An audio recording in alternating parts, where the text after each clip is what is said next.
Price God. இன்றைய தியானம் பிரசங்கி 5ஆம் அதிகாரம் 2 முதல் 8 வரை.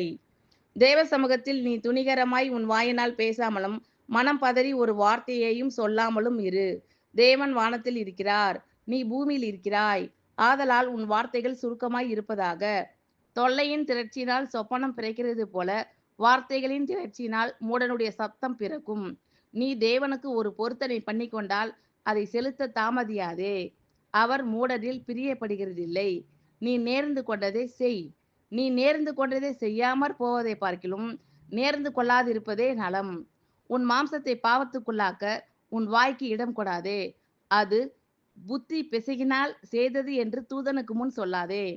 தேவன் உன் வார்த்தைகளினாலே கோபம் கொண்டு உன் கைகளின் கிரியையை அழிப்பானேன். அநேக சொப்பனங்கள் மாயையாய் இருப்பது போல அநேக வார்த்தைகளும் வியர்த்தமாய் இருக்கும். ஆகையால் நீ தேவனுக்கு பயந்திரு. ஒரு தேசத்தில் ஏழைகள் ஒடுக்கப்படுகிறதையும் நியாயமும் நீதியும் புரட்டப்படுகிறதையும் நீ காண்பாயானால் அதை குறித்து ஆச்சரியப்படாதே. உயர்ந்தவன் மேல் உயர்ந்தவன் காவலாளியாய் இருக்கிறான். அவர்கள் மேல் உயர்ந்தவரும் ஒருவர் உண்டு. ஆமென். Thank you Lord.